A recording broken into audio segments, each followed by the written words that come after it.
মাইলস্টোনের বিমান দুর্ঘটনায় কতজন শিশু নিহত হয়েছে? এই প্রশ্নের উত্তর কি আপনার কাছে আছে? আমরা কার কাছে এই উত্তর চাইব? কেউ কি লুকাতে চায় কতজন মারা গেছে, কতজন শিশু মারা গেছে? এটা কি কোনো প্রতিশোধ? যে স্কুলে 20,000 ছাত্র পড়তো, তারা শেখ হাসিনাকে তাড়াবার জন্য রাস্তায় নেমে এসেছিল। একসাথে যদি 20,000 থেকে 10,000ও রাস্তায় নেমে আসে, সেই এলাকায় কি পরিবর্তন ঘটিয়ে দেওয়া সম্ভব? আমার জানা মতে মাইলস্টোন কলেজের যে মালিক, কর্নেল, অবসরপ্রাপ্ত কর্নেল নুরান নাবি, অনেকে বলে নুরান নাবি। এই বদমাইশের বাড়ি হলো রামগঞ্জে। এই বদমাইশ ছাত্রদেরকে কড়া নির্দেশ দিয়েছিল, যারা হাসিনার পতনে আন্দোলনে যাবে তাদেরকে স্কুল থেকে বের করে দেওয়া হবে, পুলিশে তুলে দেওয়া হবে। এই বদমাইশকে বলা হয়েছিল, এই এলাকায় 12 তলার বেশি বিল্ডিং করো না। এই বদমাইশ ছাত্রদেরকে ব্যবহার করে মানববন্ধন করে এই 12-14 তলা বিল্ডিং করেছে। এখানে অবৈধভাবে দখল করা জায়গায়, তাও এখানে বিমান বাহিনীর চলাচলের ব্যবস্থা, এখানে সচিবালয় হওয়ার সম্ভাবনা ছিল, সেখানে সে বিল্ডিং করবেই। ওই যে আওয়ামী লীগের যা হয়। আচ্ছা বলেন তো, এটা একটা স্বাধীন দেশের প্রতিমূর্তি। আপনি ইচ্ছা করলেই মানুষ মারবেন? কখনো বিমান দুর্ঘটনার কথা বলে প্রতিশোধ নেবেন, শত শত ছাত্রকে মারবেন কারণ তারা আন্দোলনে গিয়েছিল? কখনো রাজাকার বলে আর্মি, বিডিআর, পুলিশ সবাই মিলে আপনারা ছাত্র হত্যা করবেন শেখ হাসিনাকে রক্ষা করার জন্য? এটা কি স্বাধীনতা? আপনার মন চাইলে আপনি জঙ্গি বলে শত শত মানুষকে গুম করবেন, হত্যা করবেন, এটা আপনার স্বাধীনতা? এটাই কি আপনার 71? এটাই কি আপনার মুক্তিযুদ্ধের চেতনা?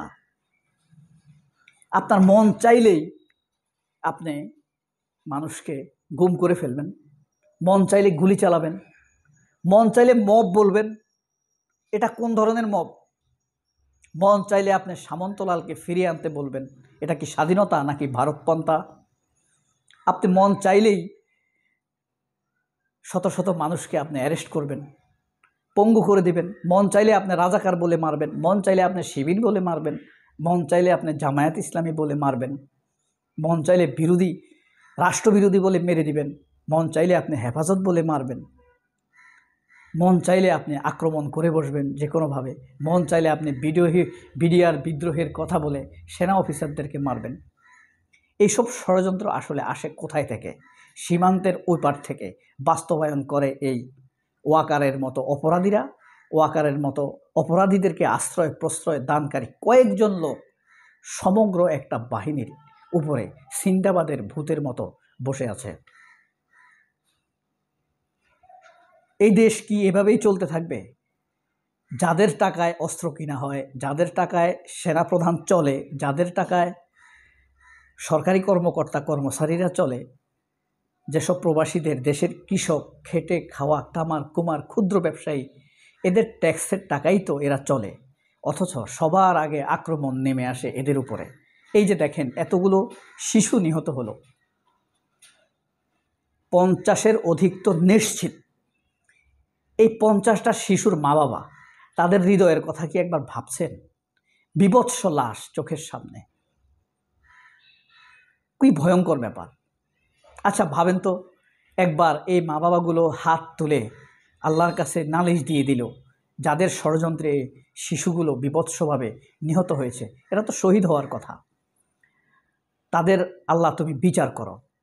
যাদের অপরাধ ঢাকার জন্য এদেরকে বলির পাঠা বানানো হয়েছে, আল্লাহ তুমি তাদের বিচার করো।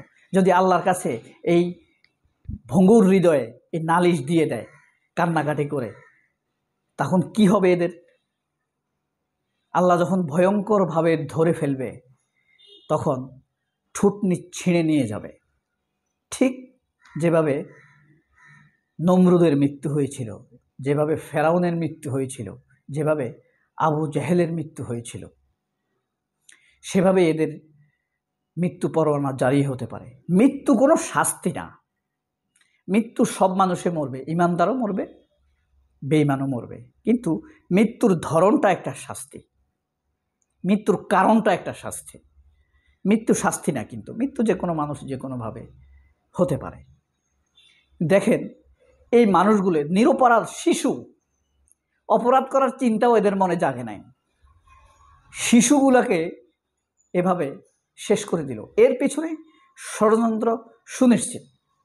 কেউ অপরাধ ঢাকার জন্য, কেউ ঘটনাকে অন্যদিকে ঘোরানোর জন্য, কেউ ডক্টর ইউনূসকে ডিমোটিভেট করার জন্য, তার সরকার চরিত্রে কালেমা লেপন করার জন্য এই ঘটনার পরিকল্পনা করেছে।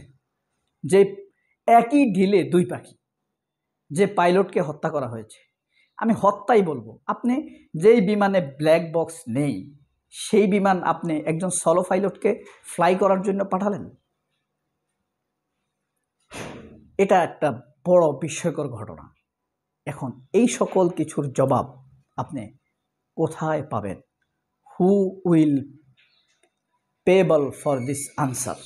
Who is liable for this bloody accident? এরকম মারাত্মক বিডিআর বিদ্রোহ মনে করেন। বিডিআর বিদ্রোহ 100 বছরে একটা ঘটে।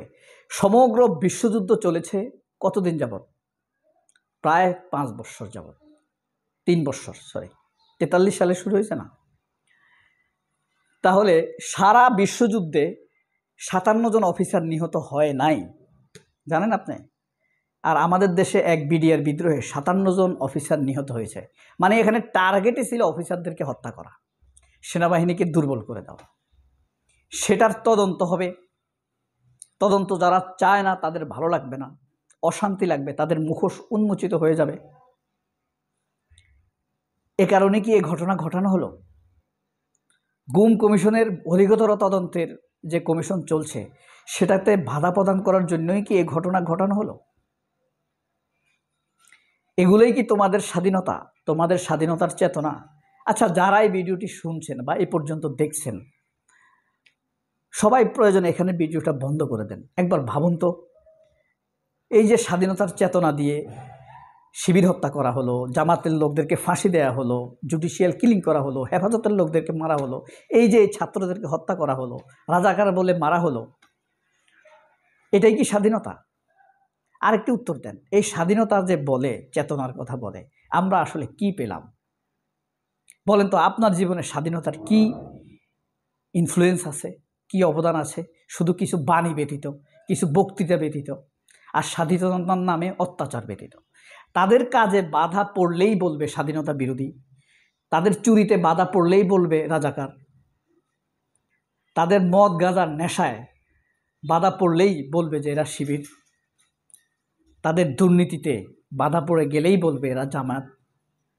এটাই কি তাদের স্বাধীনতা ছিল? উত্তরটা আমরা কার কাছে খুঁজব?